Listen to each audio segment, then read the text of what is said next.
Wow, well, this summer marks a milestone anniversary for the 1940s World War II era ball. Now, this annual sellout destination event will celebrate its 10th year of transporting guests back to simpler times through music, costumes, a pinup girl contest, food, drinks, and of course, a lot of dancing. And I am so excited to have Carolyn Grimes here. She's best known for her role as Zuzu Bailey from It's a Wonderful Life. And she's going to be on hand to help celebrate the anniversary. Good to meet you. I love having you here. I'm so excited about it. Well, it was exciting for me to find out you're going to be on the show. So let's talk about when you played the part Zuzu. Did it seem like a big part for you? Well, actually, no. It was just another job. Because I'd already done 4 movies before I did that one. So it was like, okay, another one. There you are with Jimmy Stewart. How old were you there? I was 6. You were 6 years old. Wow. I mean, it's just so great. I think everybody in the world has watched that movie. It's just outstanding. And what was it like working with Jimmy Stewart? Well, you know, he was very tall. He was 6'4". And I was always in his arms or on his back, so I felt like I was up in heaven while I was doing that. I always thought, oh, am I going to fall? And he took care of you then? Oh, he did. He was just very gentle, kind, and if I fluffed a line, he managed to make me feel good about it. That's and nice to I'd do hear. it really good the next time. You know, he was just a great guy. And that's good to hear because Hollywood could be a tough place, especially for kiddos. What about working with Frank Capra? Well, Frank Capra was a real genius, and he had a way of communicating with kids. He'd get down on his knees, and he'd look at you eye level and say what he wanted you to do.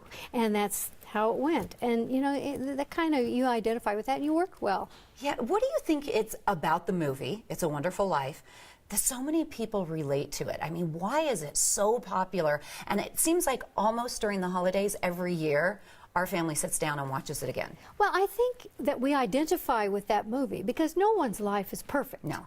Everyone has adversity, and of course George Bailey had a lot of adversity, and somehow, you know, the dreams that we have for ourselves don't come true.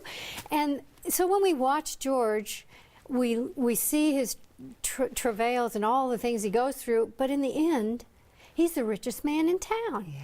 He's got it all, but he didn't realize it. So it makes us step back and we look at our own lives.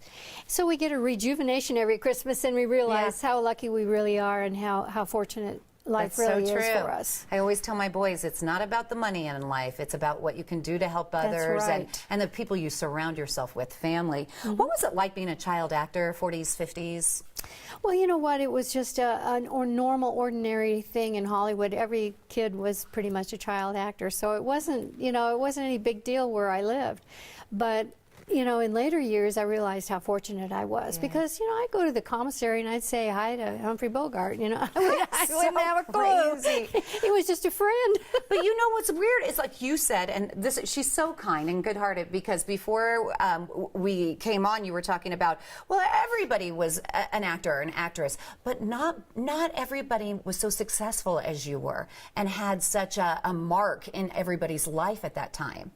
Why do you think that is? Well, I think I was chosen for whatever reason to be that little girl in the movie It's a Wonderful Life, and that gave me my flagship right there. And so that's followed me all my life, and I've been blessed to be that little girl. And in 1980, I discovered how much this movie did mean to people, and that's when I really kind of started taking it seriously, and I started on the road in 1993. And it's such a joy to meet people and hear their stories and see how the movie has made an impact on their lives. Like, it's wonderful. Is it strange to you? I just met you, but every year I sit down with my family and watch you during the holiday season. I know. You feel like you already know me in a way because that's the way I feel about people who come to talk to me. And I'm so fortunate to have this in my life. So take me after Hollywood. Where did you go? Well, actually, I was orphaned at the age of 15. And so the court in Hollywood shipped me to a little town in Missouri. And that was pretty much the end of my career. It was over. Oh, my goodness. I had no idea. Yeah, I was whipped out, and that was it. And so it was just those few years until I was 15 years old that I had the opportunity to do what I did. But I realized when I came back to the little town in Missouri that I had to build a different life. And so I went to college and I became a medical technician. And so that's what I did for many years after that. That's awesome. That's incredible. I mean, you went through a tragedy and look how far and how strong you were at that young age. Yes, I've had a very interesting life. A lot of things have happened, but you know what? There's always hope. Okay, let's talk about that 1940s World War II era ball. It's really, really important, and it's going to be a lot of fun. It's going to be a blast. My husband can't wait to see the pinup girls, I'll tell you that. Of course, of but course. there's wonderful bands, there's so many wonderful things, and one of the greatest things that for me is the fact that George Bailey's car is going to be there. You're kidding? The actual car from the movie? The actual car from the movie, yes. That is the coolest thing ever. Okay, I can't wait. I'm going to come out and see you. Thank you for coming on the show. Again, it was such a pleasure. Well, thank you for having me. Absolutely. The 10th anniversary 1940s World War II era ball will be held tomorrow starting at 6 p.m. at the Boulder Airport. Now, this event is almost sold out. There are only a few tickets left, so if you want to go, you better visit this website, 1940sball.org. Get your tickets right now. The mission of the 1940s ball is to create community and cultural connections that cross generations, genres, and borders through music, dance, and culture of the 1940s and 50s.